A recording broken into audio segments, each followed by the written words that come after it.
Hey, Big Blue Banter listener, would you like an extra $500? That's a lot of cash. Go to bluewirepods.com/survey and complete the Blue Wire audience survey about you and your podcast listening habits for a chance to win a $500 gift card. This survey will help create a better advertising experience for audiences and, in turn, help this show. That's bluewirepods.com/survey, where all you have to do is answer some simple questions for a chance to win $500. Make sure to read the full terms and disclaimer, plus complete the survey for a chance to win. bluewirepods.com/survey. The link is also in the show notes of this episode.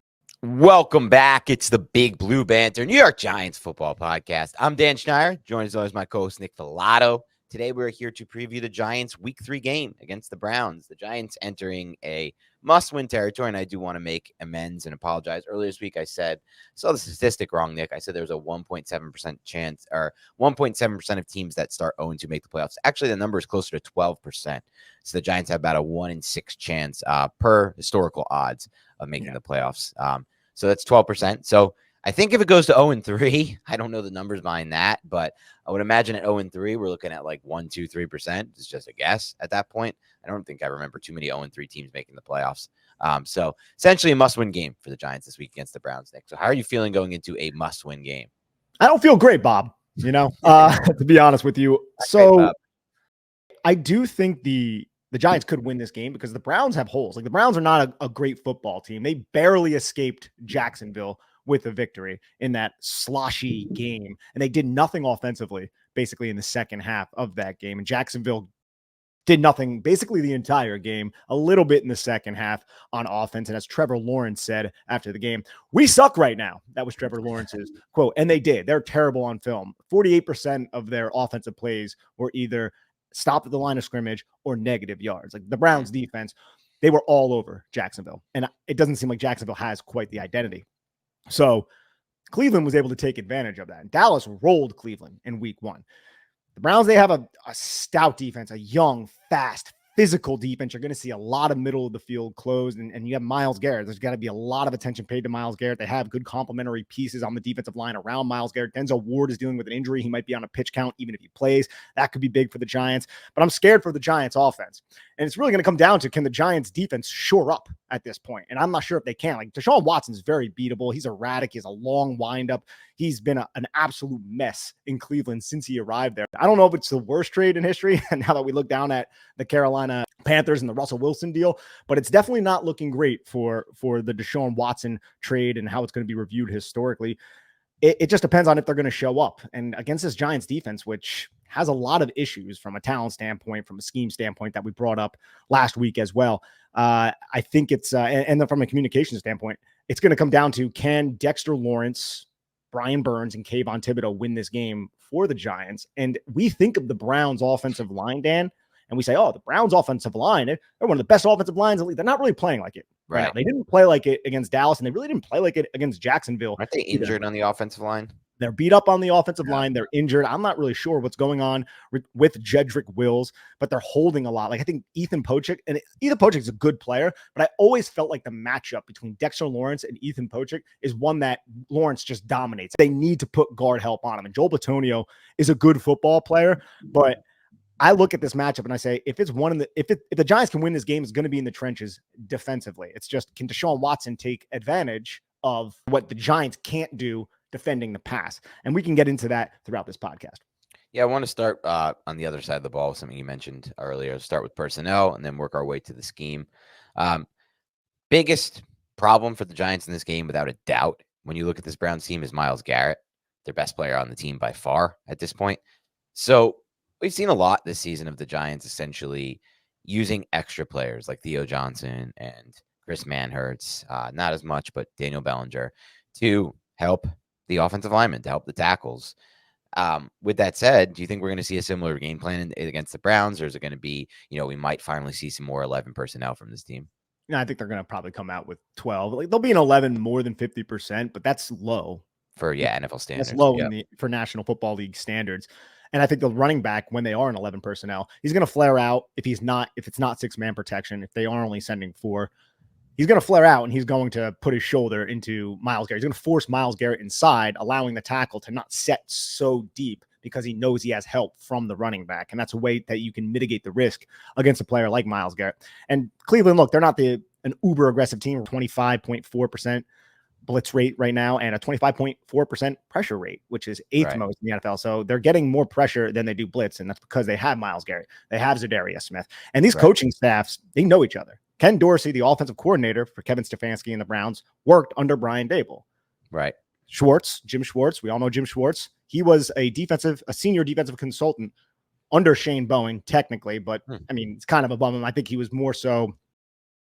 Shane Bowen was a protege of him, and you could see there are similarities. When it's third and long, you see those wide fronts allowing Garrett to just pin his ears back and go.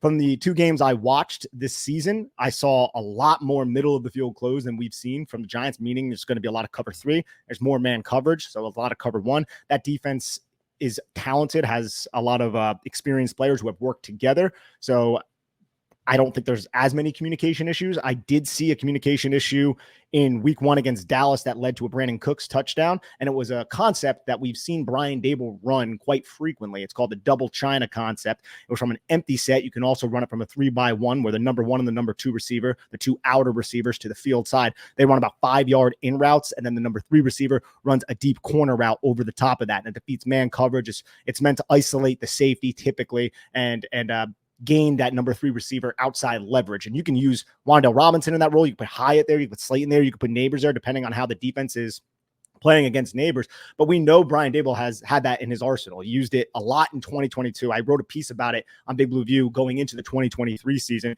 So in the red zone, we might see some of that if the Giants are comfortable enough to step back and throw the football in certain situations. But again, a lot of that could be dictated on how they block up Myles Garrett. This defense too, Dan, is beat up. They have like 5 starters on the IR right now. Like they lost, Juan Thornhill, players like that, Maurice Hurst, DiBiase, one of their linebackers. They're all on the IR right now. So this defense is beat up, but it's still uber talented. So it's something that again, man, like look, it's hard to sit here and pick the Giants, and I'm not going to sit here and pick the Giants, not to bury the lead. But this is a game they could win, which is silly for me. It sounds silly for me to say, but the Browns. The offensive line is not as talented as we typically think, and their defense has a ton of injuries. So if the ball bounces the right way, the Giants could win this football game. I just don't have confidence in this coaching staff, which is the first time I'm kind of saying it like this going into a matchup, which is concerning. Yeah, I mean it's interesting when we talk about the confidence side of it. You don't have confidence in this coaching staff against this team, which I can't say I disagree with. I don't have confidence in Daniel Jones against this style of defense. It's gonna be. We've had some progress on that front. Obviously, it looked better against Washington. But look, as talented as they were last year on defense, Cleveland, and they were at a point last year where they were just shutting down everyone because the scheme was working with the talent. They've been injured. They're not playing the same style of ball, but they're going to bring the same style, I think, of mentality against Daniel Jones. When Daniel Jones faces these types of DCs, dude, who are just like, F it, I don't have to give a shit about, to be quite frank, about anywhere on the field. I'm just going to play up on you the whole game and see what you can do to beat me that way. It just hasn't worked out well so far for Daniel Jones in his career. It did a little bit against Detroit like years ago. I think it was like 2020 or 2019. He had a good game there. I think it was 2019. Yeah. It seemed like it used to be better for Jones. Nowadays, though, it seems like it's a little bit, it rushes his process a little too much. So that's what I'm most concerned with, him having a rush process. Because if you look at the difference between Jones in week 1 and week 2, I think the biggest difference is his process. Like, he was less rushed. He was more comfortable. If you get him uncomfortable, that's when you start to see sometimes he unravels in game. He does unravel in game. I'm hoping we see more man coverage because I think Neighbors can beat any of the cornerbacks that they have. Now, Denzel Ward is a top cornerback in the league, so I'm not saying Neighbors would dominate that, but if he is a little bit limited, you're going to see more. Greg Newsome, who I think is a very good cornerback, mind you, a very good man coverage cornerback. I remember they took him in the first round out of Northwestern like 4 years ago, I think, and I was like, damn, that kid could end up being a thing, and he is a thing. And then Martin Emerson Jr., who they selected as well 2 years ago. We had 4 picks last season. He's another player, or now 3 years ago it might have been, but he had 4 picks last season, kind of came into his own. But I still think Neighbors can win those matchups. And if Daniel Jones can see more man coverage, more cover one, that's going to lead to more targets down the football field, more shots, and also more condensed sets, bunch stacks to get free releases, which we saw against Washington. So I'm hoping they come out and cover one a little bit more. Yeah. And if you look at the advanced statistics of this defense, this Cleveland defense, I think they allow the second most air yards on target. Now, not a lot of them are being completed. There was one last week with Brian Thomas Jr., which was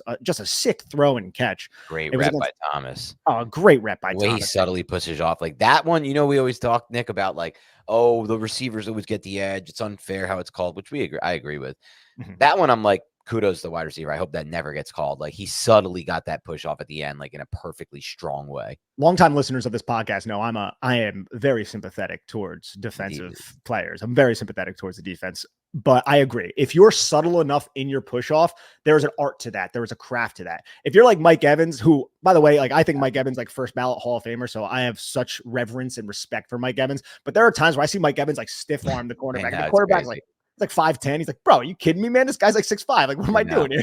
But like those should be called. But like when it's just subtle enough, especially when it's like at the top of the break and it's just like a little subtle, give it to the receiver at that point.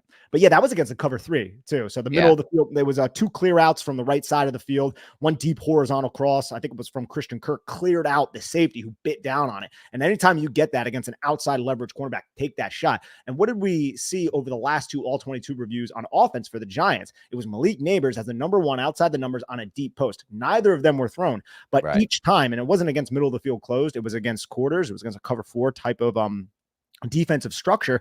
But the Giants ran these routes in the middle of the field, sometimes out of 12 personnel with both the tight ends, directly at those safeties to get them to pin themselves down with Neighbors over the top. So I wouldn't be shocked if the Giants hit over the top on a deep post with Malik Neighbors when he is outside of the numbers as a number 1, because it's something that I think the Giants have been attempting to dial up. It just hasn't manifested yet. Yeah, I mean that's like the thing with this game. It's like there's gonna be opportunities because of what you just said. The Browns are gonna play them more aggressive. We're likely to see more man coverage looks, which is great for Daniel Jones historically. Like he's been a better quarterback. But then that's when you can't put the cart in front of the horse or whatever. Here comes one that I probably got wrong again. No, I think that one might be right. Yeah. Mm-hmm. Which is to get there, you have to have protection. Like that's when it's like, if they're dialing up these looks, the Giants, they see it. Jones is able to process it for him fast, whatever that version is. The protection still has to be there because we know, let's be frank, Nick, we know he's not the type of quarterback who's like just really honed in on like understanding getting that ball out. Just like, quite frank, getting the ball out fast in those spots. Like he needs to be able to have his time to set up, get into his long drop, hit his back foot, hitch into it, and make that throw. So that's a lot of time. It requires a lot of time for him to take those shots. I've seen it throughout his career. So then it's like, do we have the protection here against Myles Garrett and this front? And that's where it gets a little tricky, which I think is basically what Schwartz relies on, right? Like he relies on like, I'll give you these looks. You're going to have some man coverage one opportunities, but you're not going to have the time for it. Is that a fair assessment of what his whole philosophy essentially is? I would say so. Yeah. I mean, just because he has that type of personnel too, like he wants to get, he's the wide 9 godfather. When you think of wide 9 fronts, which the Giants have incorporated with Shane Bowen, you think of Jim Schwartz, and he's been running a lot of cover 3 now, a lot of just not necessarily gain certain depth and play down like the New York Giants, but just play cover 3 match. And then we'll run man coverage. They're going to incorporate quarters as well. And I'm intrigued to see exactly what they do to slow down Malik Neighbors. But I think the Giants have to go into this football game with a similar approach that they did in week 2. And that is establish a run, work the play action passing attack, target Malik Neighbors. The duo runs, especially, right? It's going to be hard with power gap because these guys, man, especially Jock, JOK, Jeremiah Owusu-Koramoah, and Grant Delpit, the safety that they took in the second round out of LSU, who was hurt in the draft. Those guys are some of the most instinctive, quick, and aggressive second-level defenders like you'll ever see. And you combine that with Garrett and Zadarius Smith, and then you have guys like Dalvin Tomlinson up front. Like they have a stout defense that can open up holes and allow those guys to penetrate. So on these duo blocks, and it's a positive development that we saw the Giants be able to actually establish those duo blocks against Washington. They need to do that and then keep up the getting your eyes on that defender and then climbing when it's necessary. I'm glad that we saw some development in that area from week 1 to week 2. And I expect to see a similar approach because if you're going to run power gap, like those guys are so quick and aggressive downhill that they can undercut a lot of those runs and end up tackling Devin Singletary for a loss. So the Giants need to be physical up front, control the clock, control the ball. It's not like you have to really, you're scared of the Browns on offense, but that doesn't really matter. Like the Giants hardly possessed the football against Washington. You know, like the Giants defense could not get off the freaking football field against a rookie quarterback. Like, that's a problem. So, yeah, if I'm the Giants, man, I'm not really deviating too much offensively from what they wanted to do from a philosophical standpoint in week 2. Yeah, I think you nailed it. And I think they're going to have the opportunity to stay on script, right? Because of what you said with Deshaun Watson, which we're going to get to in a minute. But I look at what worked last week and I say, look, the Giants run game, give him a lot of credit. We talked about it on our podcast earlier this week, Nick. We said it was the best offensive line performance we've probably ever seen all overall when you consider run and pass blocking in our experience covering this team and watching the tape on this team. And you could say all you want about, it was an easy matchup from a pass protection standpoint. But from a run blocking standpoint, that was not that easy of a matchup against Washington. They have a pretty good interior front that you have to get blocked down, like you said, on those duo runs. And so it gives me some hope that they can establish the run against Cleveland, which is going to be incredibly important in this game.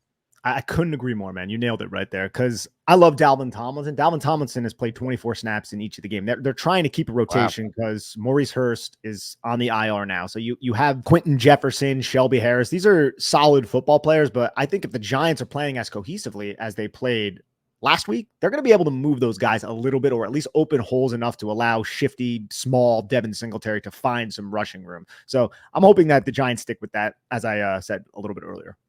Yeah, because it works in conjunction with, like, to get the blocks up front to spring the run game. You also need Singletary. I mean, Devin Singletary right now, Nick, leads the NFL, all running backs in forced missed tackle rate. Like, he has been the best on a per touch basis. He's always been pretty good at that too. And he's always been pretty good at that. But, I put out the tape this week. We showed it on our show. He looked really good at it against Washington. So, like, there will be opportunities where maybe it's not blocked up perfect, but Singletary's able to create that yardage himself with just understanding where to set up where to make his cuts, essentially, and where the space is after the cut. Something he does a really good job of. But I like the idea, at least, Nick, that the Giants are going to be able. I'm definitely a little worried about the passing game in this game. Because, look, the Giants come into this thing, Nick, with the 8th best pass protection in the NFL from a composite score standpoint.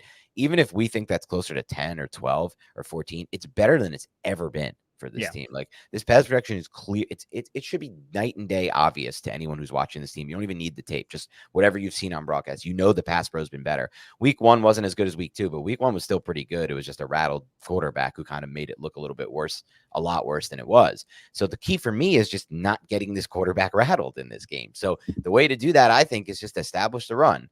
And now look, things can change, and we'll get to this in a moment, because if Deshaun Watson finds what he used to be, which I just so weird. What a weird career this guy's had. Like, I understand he took time off from football, Nick, but it's almost like he's forgotten everything he was or learned as a quarterback. It's amazing. I've never seen this kind of just drop off at such a young age for a quarterback.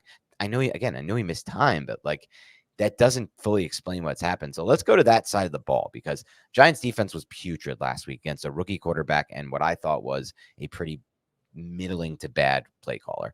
Now he faces what I think is a very good play caller in Kevin Stefanski. But I don't want to call him a rookie quarterback, Deshaun Watson, but like, not a good quarterback. Like, he sucks now at this position. I don't know. Again, I don't understand it. But you watched it. Like, you see his ball placement is way off. I wonder how much the shoulder injuries and surgeries. Long delivery. Very long lineup that he kind of had a long delivery in college too. He did, but it feels even longer now. Maybe it's not. With the Texans, he's making plays off structure, off platform a lot. We don't see that anymore really in his tape. Like, sometimes, but not the way it used to be. He had one nice one in week 2. Where he has a couple, he'll still have moments of flashes where you're like, oh, that's the guy I remember, but it's just not consistent at all. So what are your thoughts on, can the Giants right the ship against this quarterback? Because they weren't really able to against the quarterback Jaden Daniels, so I didn't think did that much good on tape, really. I think they can. It depends on how, again. So one reason why I think the defenses look so bad is because it's new and they have a lot of young pieces, and they're relying so heavily on the linebackers and also on Dexter Lawrence and also on their second-year first-round pick, who isn't a dominant number 1 quite yet, but we look at him, we're like, pencil him in.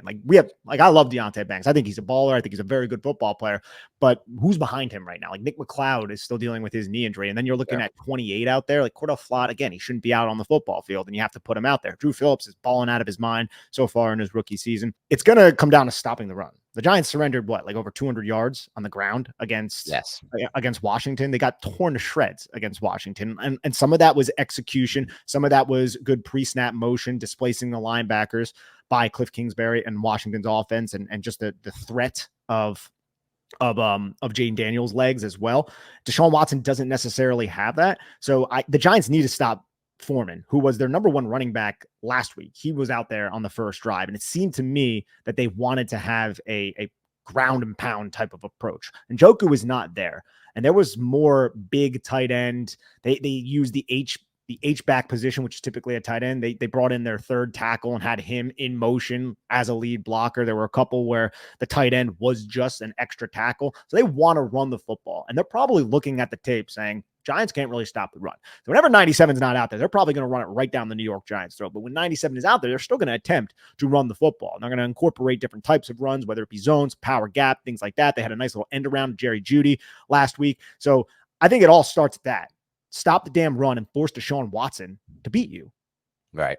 Like that's simple. I know that's very, very simplistic, but if the Giants can enforce 3rd and 6, and we've been saying this for freaking how long now, but if they can force 3rd and 6, which you should be able to against this quarterback and this offense, and I do trust Stefanski. I think Stefanski, first off, I think they're going to move the football on the first drive because he's one of the best play designers going into a game. He understands how to design an opening script. He always has. Stefanski's been one of the best at that since he was the Minnesota Vikings offensive coordinator. So expect that. But once that fades and adjustments start to happen, I want the Giants to solidify against the run and then force Deshaun Watson to pass and contain Amari Cooper, Jerry Jeudy, and the rest of that passing. But I watch Amari, and he actually looked like shit last week. No. Yeah, he had a really bad drop, but he was wide open because he cooked a guy on the line of scrimmage. Yeah, his separation skills. Yep. Separation skills are Jeudy, I just think is just a total bust to me. He can still separate, but like he just there's something wrong there. And I loved his tape coming out of college. Like I still had Lamb. I'm happy I had Lamb as my wide receiver 1 in that class. Like that, not everybody had that. A lot of people had Jeudy. I just loved Lamb at Oklahoma. I couldn't believe he wasn't the clear-cut one.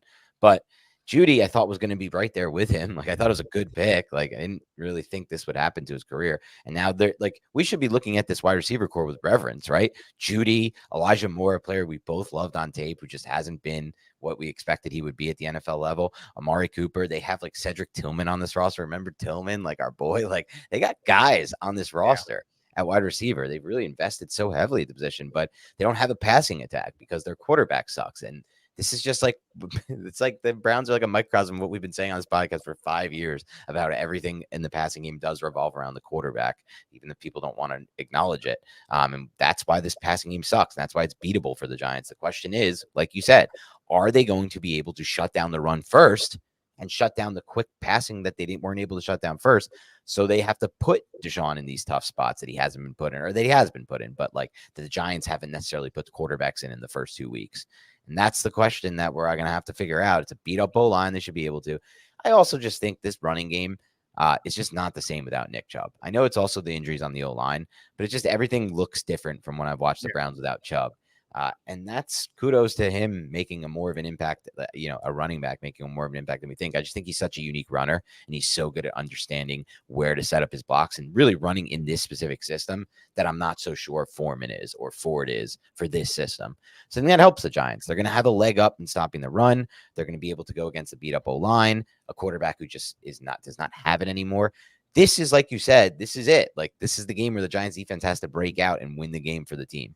It 100% is. This could be like an ugly, 17-14 type of game, or even less, right? It should hit the under, but you never know with the Giants, so I wouldn't place the bets on it. But yeah, man, this offensive line is down Jack Conklin and Jedrick Wills. They didn't play last guy. Does mean DeJuan Jones? They're going to use James Hudson. They're going to work in Zach Zinter at tackle. If you stop the run and force those 3rd and 6 with an erratic quarterback who has completely lost the identity that earned him this contract, that play style that earned him this contract, Brian Burns and Kayvon Thibodeau should be able to defeat these tackles and get after Deshaun Watson. And then you have Dex. Good luck. Like Batonio is respectable. Wyatt Teller's respectable. Pochik is a good center, but I don't think his skill set fits well to defend a player like Dexter Lawrence. So Lawrence should also feast. And again, if the Giants win this game, it's going to be in the trenches. And defensively and offensively because it's just establishing the run. They got to capitalize on those situations. And then execution is also a big part of it as well. Like the missed tackles against Washington were infuriating, the lack of run fitting from certain secondary pieces coming in and then just blowing the tackle, leading to a 40-yard Brian Robinson run inexplicably. Those are all aspects. Got washed down on that run too. That wasn't great. Oh, Kayvon got tackled, it looked like. Like to me, like again, you got dominated. It did kind of seem like Bates had him hooked though around the torso. It could have been a hold, but I mean, I could be wrong. But it just watching Five just get dragged all the way to the center. That would never happen to Myles Garrett. Like no matter if he's hooked him and held him or not, it's just a different body type. It goes back to what I said. I know Kayvon looked bigger to you in person, but I just don't buy into his body type as much as other edges, as like the elite edges that I normally see. Even Burns, who isn't like the typical body type either. I just feel like he's sturdier and better against the run. Like from everything I've seen these first 2 weeks than Kayvon Thibodeau. I mean, even on the Burns front, it's like the rep that you broke down earlier this week, Nick, where it's like he's playing the zone read perfectly. I just haven't seen too many of those plays from Kayvon Thibodeau in the run game, and he's just not the biggest guy. But we'll see what happens in this game because this is the game. This is it for the defense. Like we've built it up all offseason. Me and you are like the D line's going to win them games. The D line's supposed to win them games. This is the system. We rely on the D line, and yet it hasn't happened yet against what should have been their best matchup of the year last week against Washington. Now, again, me and you kind of feel like from watching that game, it's like I know there's been a lot of discussion on this week. Blame the scheme, blame the players for last week. I don't know, man. I don't know as much football as you do, Nick, and clearly don't know as much as some other people who are saying not to blame the scheme, but to blame the players. But I just watched it on tape, and I just don't think that was the best approach for how to beat that offense and how to put pressure on that quarterback and how to put, speed up his clock and really also put pressure on the offensive line. That's not good. So I hope there's a different game plan against Deshaun this week. Is that it would be a shame if they're able to just move the ball the same way Cleveland was, because guess what? The Giants are not going to have the same success on offense against this defense as they did Washington. That's the reality of the situation. This Washington defense versus Cleveland defense, I don't care how beat up this defense is on Cleveland. They're still light years ahead of Washington. It's going to be a nightmare for the most part, most likely for the Giants offense in this game, unless they can establish the run, like you said.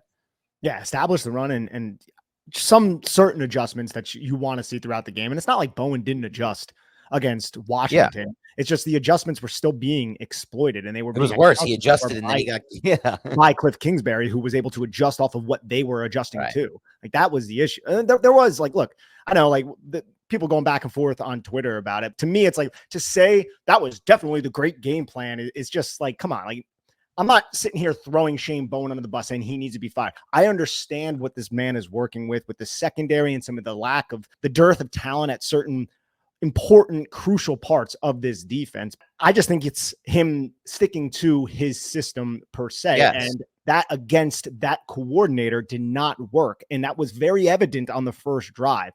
And we didn't see much change from that. And also like acting as if playing a one read and run quarterback, a young quarterback like Jane Daniels with players who are 10 plus, 12 plus yards off the football is the only way to play that is silly. We've seen young quarterbacks like that come into the league so much, and there have been various game plans against them designed, not just, hey, I'm going to be 12 yards off the football. And that's the way we got to play because we got to keep our eyes on the quarterback. It's like, I understand that in theory. Anybody who's played Madden understands that in theory. If you have a running quarterback, you don't want to play too much man coverage and have your back to him.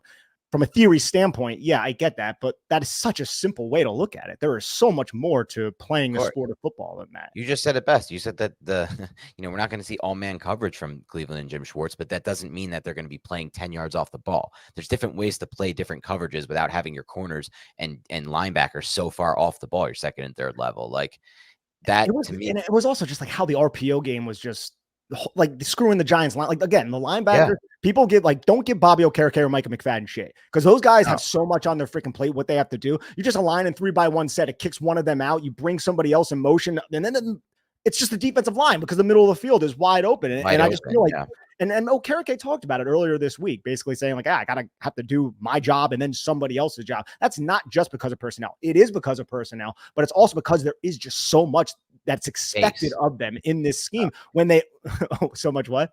Space. There's just so much. I mean, we're looking at 3rd and 1s and 2nd and 2s where there's so many guys. Like, just think of this like just basic football. Like, you have 11 guys on defense and only 4 of them are around the line of scrimmage at a lot of times on the tape. And it was just like, you can count the linebackers as being close to line of scrimmage, but even they're lined up pretty far off the ball. I just don't know. It's just like, we'll see what happens this week, because I'm sure he's going to have some adjustment, Shane Bowen. But I think you said it best. He had his system. We're not blaming the system. There's plenty of plays the Giants players left on the field. Interceptions that could happen, sacks that could have happened where he scrambles out of that sack, the Micah McFadden sack. Plenty of mistakes or just miscues from the Giants players. But that doesn't also mean that, like, for the best way to play defense is you have your system and you apply it to every quarterback. I think it's actually probably the worst way to play defense, to be quite frank, unless you have Mike. I don't even know who I would use an example. I think you're better off just, using each game plan for each different quarterback. I know Todd Bowles, it looked a lot different what Todd Bowles did against Jaden Daniels than what Shane Bowen did against Jaden Daniels. And one worked and the other didn't. And I know they may have more talent, I guess, than the Giants, the Bucs. But the Giants should have enough talent at this point on defense. They have a sick D line from a talent standpoint, and they have Banks, and they have safeties who are playing good football, and a nickel corner who's playing good football, and Okereke. And that argument too would have much more merit if Jane Daniels didn't rush for 10 plus yards on multiple third and long situations when there wasn't a spy there either. They started spying him, and I think Brian Daboll after the game said something to the effect of, "Yeah, we were spying him in some of those plays in the red zone."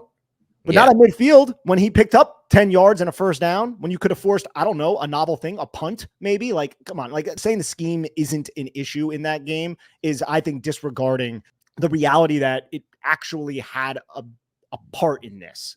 It wasn't everything, of course. It played a role. There's a lot of factors, but it did play a role at the same the guy time. completed 80% of his passes, Jaden Daniels. You don't really want a quarterback completing 80% of passes. They had the fourth most yards after the catch. And his ADOT was like 5 yards. Yeah. What's up, everybody? It's Jerry Ferrara. I've got a new podcast called Throwbacks with Heisman Trophy winner Matt Leinart, where we will be talking about all things sports, all things pop culture, and all things about our lives. From football locker rooms to Hollywood green rooms, we've got you covered. We're your weekly destination for the games you want to hear about and the stories you won't forget. Listen to Throwbacks on Apple Podcasts or Spotify with new episodes every Thursday.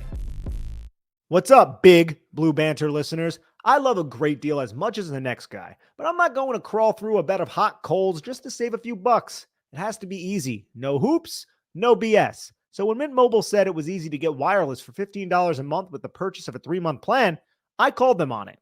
Turns out, it really is that easy to get wireless for $15 a month. And all of Mint Mobile's plans come with high-speed data and unlimited talk and text delivered on the nation's largest 5G network. You can use your own phone with any Mint Mobile plan and bring your phone number along with all of your existing contacts. To get this new customer offer and your new 3-month premium wireless plan for just $15 a month, go to mintmobile.com/BBB. That's mintmobile.com/BBB.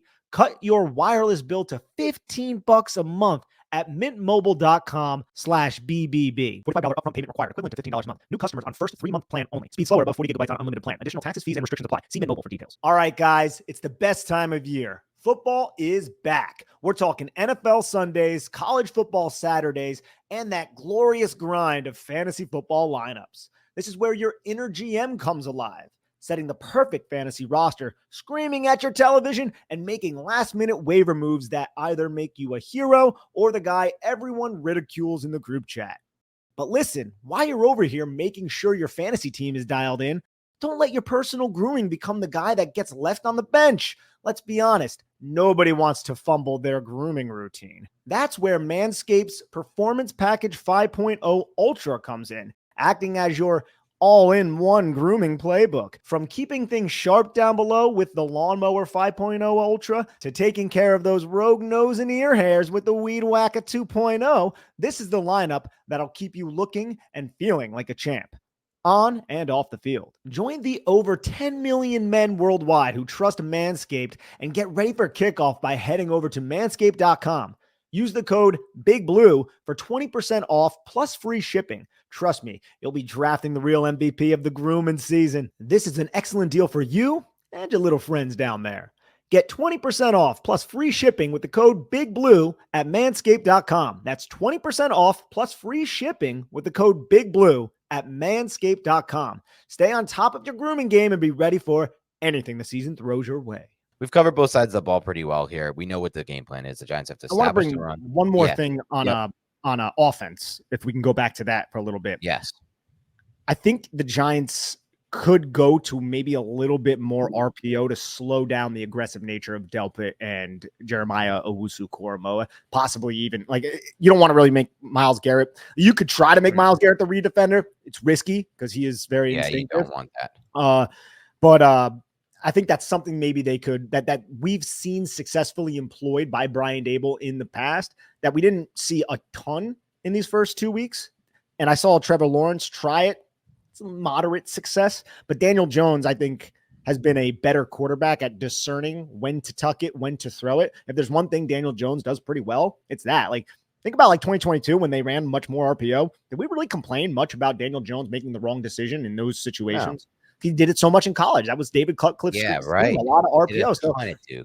So that could help the Giants and allow Daniel Jones to make those quick decisions, read a defender, eliminate a possible blocker with that defender, and put the defense in conflict while running the football when it presents itself, or finding Wan'Dale Robinson on a bubble if it does present itself. Again, this is going to kind of come down to how the defense is playing it, but it's an option that I hope to see a little bit more of in this game.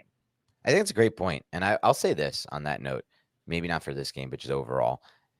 I feel like the entire time that Brian Daboll's worked with Daniel Jones, and by all accounts, he likes working with Daniel Jones. At least that's what we know. He's done everything in his power to simplify things for Jones. You know, year one, he created that whole offense that in my mind just made Jones have a very simplified idea. Like, you drop back, you look at your first read. If it's not there, run. So then this year, or, the new system, it's finding new ways last week to get the ball into Malik Neighbors' hands. Very simplified, though. Like, if you look at the stats of last week, Malik Neighbors has the highest first read target of any receiver so far through 2 weeks. It just shows that, like, Neighbors has been the first read for Jones. Jones is still what he is, and they've just found a way to make it work. So they use more guys in. They have fewer wide receivers running routes, because what's the point? You're only going to go to your first read most of the time anyway. So if that's the case, I kind of knocked Daboll a little bit for not having RPO be a bigger part of this offense, because that was what Cutcliffe did with Jones at Duke. And it's another way to simplify the game for a quarterback who struggles with processing. Run RPO. It's real. And he runs it pretty well. Like, Jones has a lot of experience running RPO. He can run, he can tuck it, he can give it to the back, he can hit that quick slant. It's 3 options for him. It's very simple 3 options for him. He doesn't have to go through a bunch of progressions and, worry. We don't have to worry about stuff. But it really hasn't been a big part of this offense. It was more of a part of the offense with Garrett. It was more part of the offense even with Shermer in his first year. So I'd use that as a knock on Daboll. Not only do I think I should see it this week, I think you should do it every week as long as Jones is your starting quarterback, because why not give him another option of kind of very simple offense that works for what his skill set is? Yeah, I don't know if I want to knock Daboll per se. They had an offensive philosophy, and week one, it was just, they got punched in the freaking mouth. You could say, I guess, in week one for sure. But their offensive philosophy worked relatively well against Washington. I know people will be like, oh, he only threw for 178 yards. And it's like, absolutely. That's not that bad for Daniel Jones. And also, I think a lot of that is due to the defense, too. Right. Like, the defense, like, it's football. Everything's complimentary. The offense worked in week 2. It really did. Per possession, it worked. Which I get it. It's not saying much because it is Washington's defense, quite possibly the worst defense in the league. But the game plan worked. They were able to establish the run. They got in the red zone. Daniel Jones had 2 touchdown passes in the red zone, and Devin Singletary had a nice run in the red zone. So they were able to successfully move the ball. Just they didn't have the ball all that often because their defense couldn't get off the freaking field. And a lot of it was first read. Like, again, Malik Neighbors leads the NFL in first read targets by far. Like, you see the part chart of the offense all the way up. But those plays are schemed. A lot of them are schemed where he is the first read. Yes, they're schemed up to get the ball to the first read, whoever that may be, and it's Neighbors. But point being, like, again, Daboll's doing another thing. Like, we saw it in 22. We saw it last year. We're seeing it again. Every time he has Jones, it's the scheme is give him a first read, give him a clean first read that the offense can design itself around. I feel like RPO is going to give him very defined rules, right? Like, running that a lot more will give him very defined rules. And he's been pretty good at figuring out when to keep it, when to hand it, and when to throw it. So I don't know. I just hope it is part of the game plan in this game and kind of going forward as long as Jones is the quarterback, because he was pretty good with it under Garrett. It's really because the consternation that it forces on those second level defenders. Yeah. I'm scared of Delpit and Owusu-Koramoah. Like, those guys are very good, and they were very good against Jacksonville. So now they're going to be at home against the Giants. And I'm telling you, man, everybody who covers the Cleveland Browns right now, they're looking at this game and they're probably saying, if we don't blow the Giants out, then this is a loss for us. This is not good. Like they're all expecting to kick the crap out of the Giants because they have not had the start that they wish that they had as well. It's their get right game. It's their get right. The Giants are the get right team at the moment. So if the Giants can go in there and compete and actually punch them in the face and make this a very competitive game down to the wire, hopefully they freaking win the game somehow. That would be huge. And, it would be great for their reputation, even though everyone outside of Cleveland looks at Cleveland and they're like, I don't know what the hell's going on with them. They have a good defense, but Deshaun Watson sucks, right? So I hope they don't get embarrassed. And there is, a pathway to them getting embarrassed. I don't think they will get embarrassed. So with that, do you want to get into our predictions? Yeah, let's do it. I'll let you go first. Yeah, I think this is going to be a close game. I think this is going to be a low scoring game. And I think the Giants find a way to lose it somehow. I could see them winning it with the defensive line taking over, game script, lucky bounce of the ball type of thing. But I think the Giants offense is going to have problems with the Browns defense, and the Giants lose this. Let's go with, I'm going to say 17-10. Okay. The last week I think you picked Giants to win. I picked Giants to lose last week. I'm an idiot. So no, you're not an idiot, but the way I picked them to lose was I was just worried about Jones looking so uncomfortable and rattled. That wasn't the case. They ended up losing because their defense last week, which I didn't think would be the case. And the coach. Going into this week, I want to say, okay. So I saw that, Jones had really improved. He got back on track. But I'm just not confident that it wasn't because he was facing the Washington defense, the worst in the NFL. And I've seen this Cleveland defense, man. They make it so hard for quarterbacks. It doesn't matter who it is. Like I watched Trevor Lawrence really struggle against this this defense last week. And I just don't think they're going to do anything different against Jones. They're not going to play off against him. They're going to really make him speed up his clock. And when Jones is forced to speed up his mental clock, it's already a problem, his mental clock to begin with. Can't put any more, let's be honest. Washington didn't do anything to Jones there. Like Jones had all day. We watched the tape. We put the tape out. The pass protection was perfect almost the entire game for Jones. He took one hit on a deep ball to Neighbors and a few more. He had to kind of step up through the exterior pressure, but then he still found a throwing lane. Other than that, he's just standing in clean pockets all game. I think it's the cleanest game we've ever seen Daniel Jones play when it comes to him not getting hit. Yeah. Yeah, it's the cleanest game he's ever played, and it's sad for him that he's gone through that, in his career. I totally empathize with the fans who really feel bad for him that he's been put through this, but it's not going to be the case against Cleveland. That's just the reality of the situation, not just because of Myles Garrett, but because of what Jim Schwartz does. So their only option here is to kind of establish the run and dominate on defense, dominate Deshaun Watson. Unfortunately for me, I don't think that Deshaun Watson is going to get dominated because it's hard for me to find confidence in this defense right now, despite the talent they have. I personally have questions about Shane Bowen and his scheme.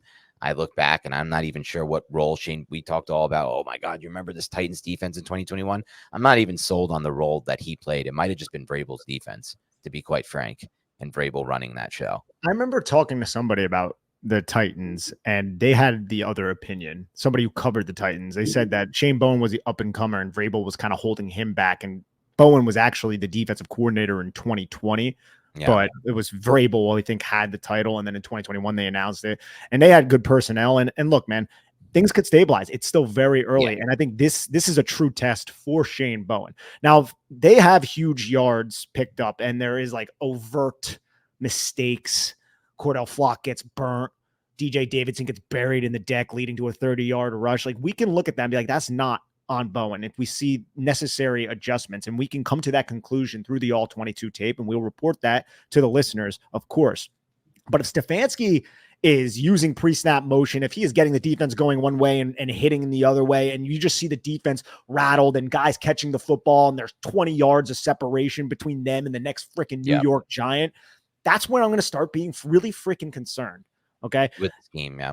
With the scheme and just the lack of understanding within the scheme and the communication. I think some of them were communicative errors. I'm sure Bowen has dialed that into the brains of the New York Giants. But again, a lot of the communication errors fell on the plate of the linebackers who have so much on their freaking plate already. And I'm not going to blame them per se for that, because I don't know if those young secondary pieces are quite up to speed yet with the players like Micah McFadden and Bobby Okereke who are handling a ton. And that includes Tyler Nubin, who I remain very high on, but this is his second freaking game. Okay. Right. So I just hope that we don't see Stefanski dance around the Giants defense. And if he does, and Deshaun Watson is holding the football for 15 more minutes than the Giants offense, it's not There's great. No chance. Yeah. Cause it's not, we don't get the Washington defense. That's Exactly. kind of the point right there. Yeah.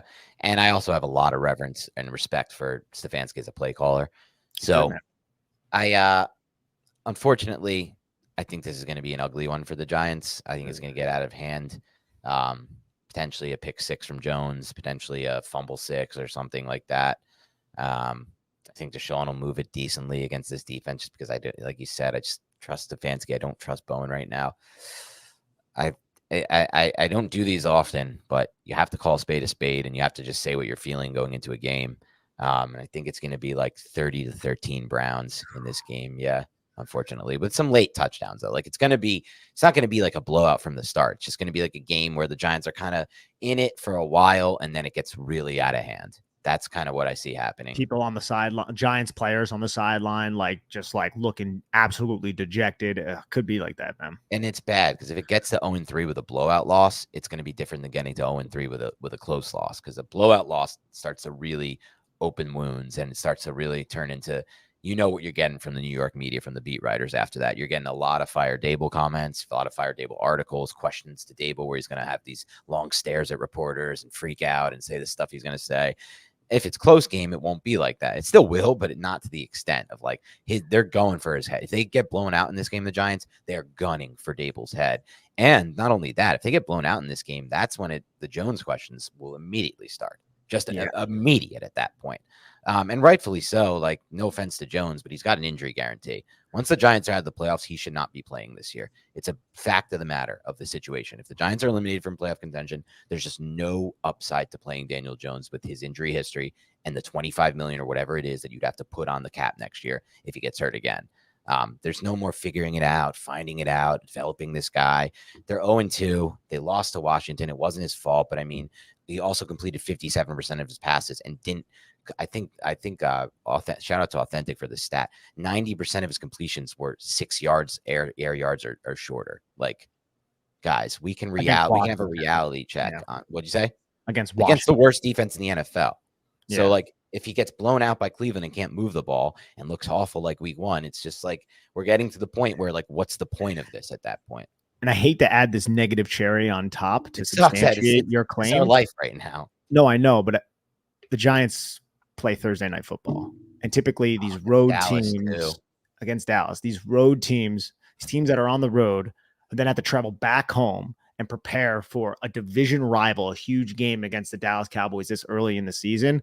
I'm not saying they're taking it lightly in Cleveland, but it does seem like a lot of teams who end up playing Thursday night football struggle in the previous week before. You're right. There is a trend of that. That's something else to factor in here. It's a lot going on. I'm sorry that I had to be negative there at the end. I mean, I'm not sorry, actually. It's just we have to be real on this podcast. We're going to try to be objective. We're not just here to homer it out at all times. We try to have a positive outlook. I'm pretty sure we try to.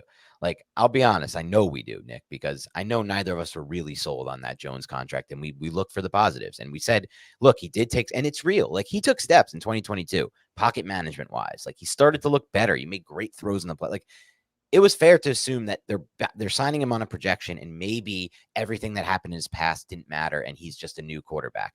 We've learned since that's not the case, and it's just it is what it is. No. You want to know what's kind of crazy too about that situation? I'm just kind of going off the cuff. I haven't put a lot of thought into this. The Saquon Barkley pick and the Saquon Barkley situation kind of led to that contract, because if it wasn't for that, they would have franchise tagged him. So it's just kind of ironic and funny that the pick that was much maligned by this podcast back in 2018, second overall, Saquon Barkley, stud of a player, but the Giants were in no position to spend a first round pick that high on a running back, comes back somehow and helps lead to the decision that extends a quarterback that we don't really believe in. What's crazy is that you come in, you're a new GM, you're a new head coach, and it seems like the best case scenario. You shock the world. You're predicted to win no games. You make the playoffs and you win a playoff game.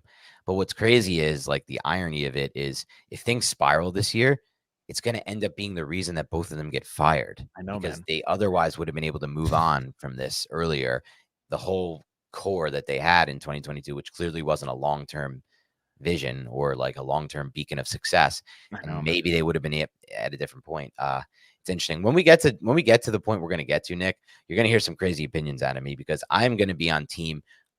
First of all, we know the Giants are almost definitely going to draft a quarterback this draft. That's just how they operate. And I don't think that's always a good thing. I feel like they're this regime. One thing I would have about them, they are a little needs based at times. And I know they'll draft a quarterback. And I'm just going to prep the people now because when it happens, I am going to be on team. I am willing to draft a quarterback again the next year. If they are bad with that quarterback in his first year and I have a chance at fucking Arch Manning or any of those types of talents, Raiola, I think he's in that class, or I'm not even sure, he might be the one after, I will be 100% willing to draft over Beck or whoever the hell is our quarterback. Like, we have to be very aggressive at quarterback from this point on. It can't just be, we just drafted one, let's give him time. If there's an Arizona opportunity to go from Rosen to Kyler, we're taking that opportunity. Absolutely. So I'm going to put you on the spot. Bryce Young. Oh, what, in a trade or something? Yeah. Oh, no. We've been asked about this all week. I have zero interest in Bryce Young. I don't know what zero interest. Zero. I wouldn't even trade a 7th round pick because you have to take on the contract. Oh, yeah. And it's about $10 million a year for much. 2 years. It's too much. I just don't write it off as I don't write it off as easily. Like, people are like, this is the dumbest thing. And I don't write it off that easily.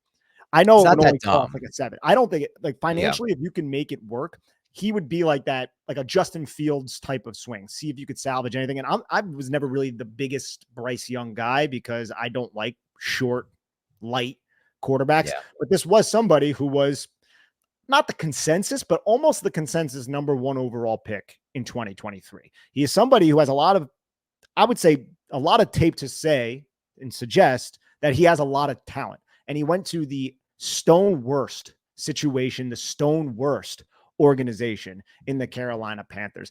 So it would have to be obviously like a 7th round pick or like a 7-6 swap, something crazy. The Giants could not give up anything for this because they're absorbing it would be about $10 million a year, I think, for this season and the next season. I don't even know if they could make that work, but I saw a lot of people shitting on it. I understand it, why they would.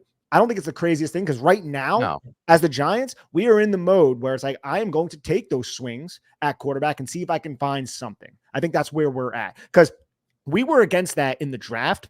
If it wasn't Drake May or Jaden Daniels or obviously Caleb Williams, we were against that though because the opportunity cost was Malik Neighbors, was Joe Alt, was a very good football player. Right now, the opportunity cost is a little bit of cap space. So, and I get it. I'm not a big believer in Bryce Young, but I don't think it's a crazy thing to entertain. I don't think it's crazy. I just said no because that would be my decision. It's not like a no, like, oh, I could never do it. Yeah. I just look at Eileen. So I lean more toward the idea of like, at the time, I remember when Rosen really first busted, it's like, oh, should we trade for Rosen? And I was on the camp of that just because of like what I saw on tape at UCLA. And I know you agreed his tape was good at UCLA. Yeah, I don't know what was good, dude. Yeah, it's a very weird situation. I think Rosen didn't have like, yes, I don't think he had the right mentality. And I'm not so sure, like, from that standpoint, like, I just have learned the lesson from that. I feel like, in my mind, at least, like, these guys are bust early in the NFL career. I don't want to keep just like betting on them to be something else. I know sometimes it can change, like Darnold right now.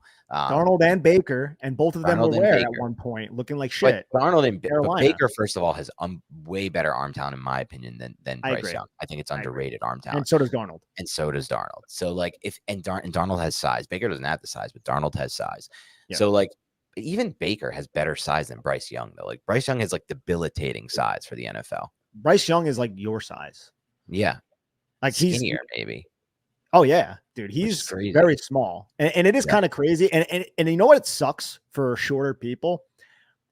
Bryce Young just set back shorter people because, like, I feel like the NFL was trending towards like, oh yeah, height's not that big of a deal. Russell Wilson, Baker Mayfield, Drew Brees. First off, Drew Brees is an outlier of outliers. Okay, so like we can't compare people to like true Hall of Famers. It's starting to look like Sean Payton, Drew Brees.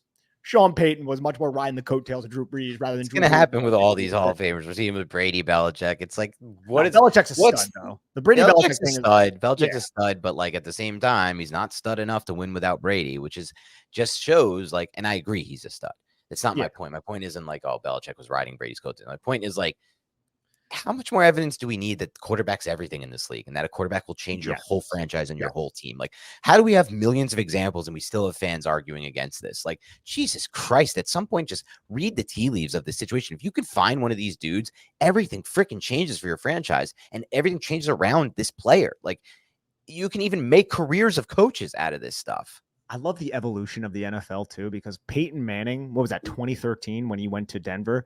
And that was like such, or 2012, whatever it was such a big deal, right? Oh, we got Peyton Manning. And then a lot of other teams were like, oh, well, you just like trade for your quarterback like that. Like it wasn't as common. And then a lot of teams started attempting to replicate that. And we've seen hits. Like the Peyton Manning was a massive hit. They got a Super Bowl out of it, even though he was in the latter stages of his career and could hardly throw the football like 30 yards. And then you've seen him like he just won that Super Bowl just like pre-snap processing, like and just stud defense. And just like but like it was the stud defense that led it. But at the same time, like he did enough from an offensive standpoint, but it was all just pure mental. I feel like from watching that, it wasn't like anything physical. It's just like, let me figure this thing out pre-snap. I'm good enough at that. And then I'm good enough post-snap. I'll just like get the ball to this open space. Yeah, it was awesome, man. It was awesome. But then there was also teams trading for Russell Wilson, the Broncos. How did that work out? There were a lot of misses. You have hits like Tom Brady going to Tampa Bay. You know, this can be done via free agency or via trade than Deshaun Watson. Because my point is, teams have realized, like, hey, we need to get a quarterback. Like, it's very desperate. And the Browns had Baker Mayfield. So they had a quarterback who now is playing like a very, like a top echelon type of quarterback. That's early in the season. He's playing very well. And he won a playoff game last year. And it wasn't the Daniel Jones type of winning a playoff game, not the crap on the New York Giants quarterback. Like, he is throwing with anticipation. He's dialed into that offense. This is a new offense for him right now, and he's dialed into it so far through 2 games.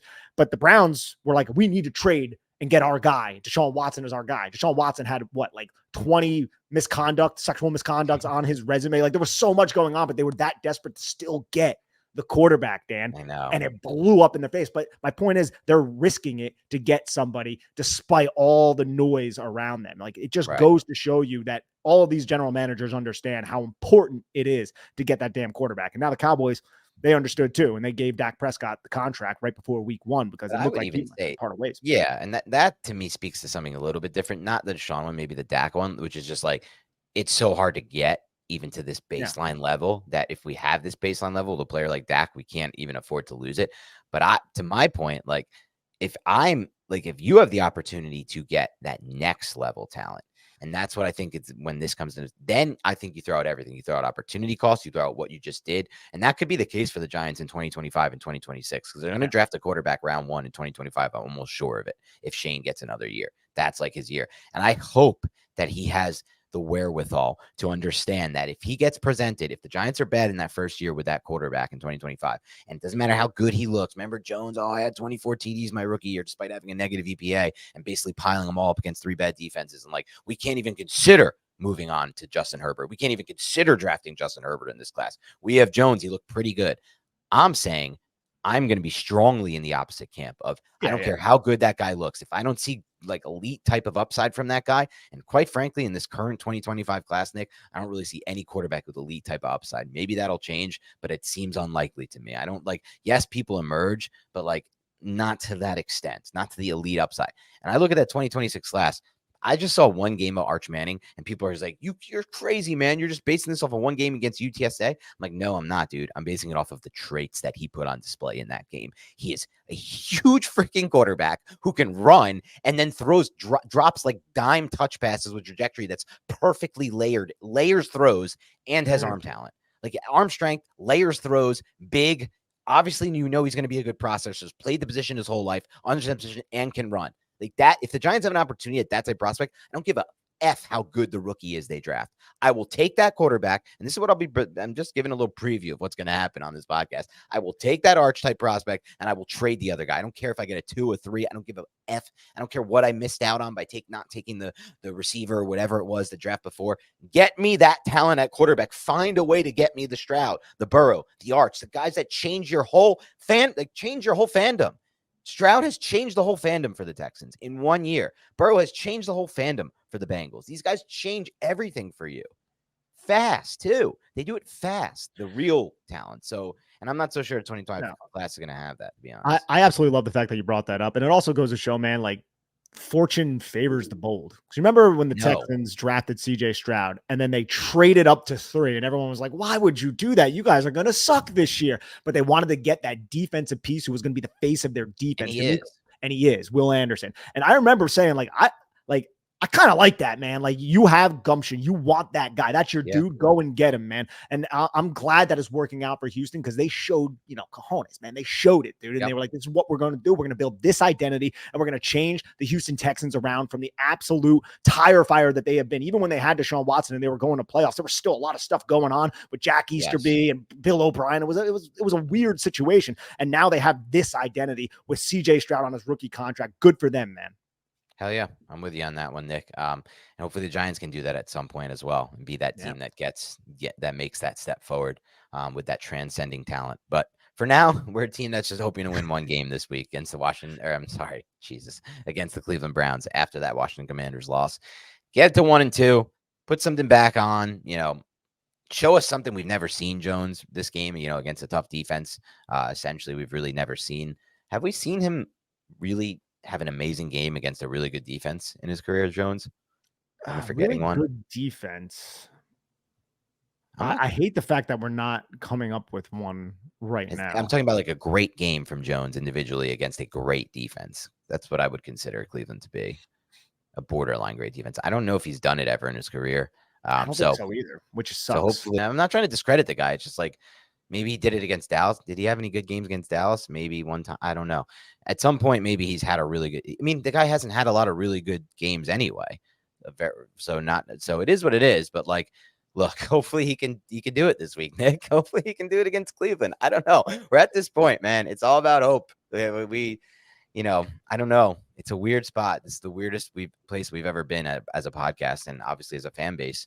And people analyzing this game, it's a weird spot the Giants are at right now, man, as a franchise. So I'm just hoping they can surprise us and we'll be wrong.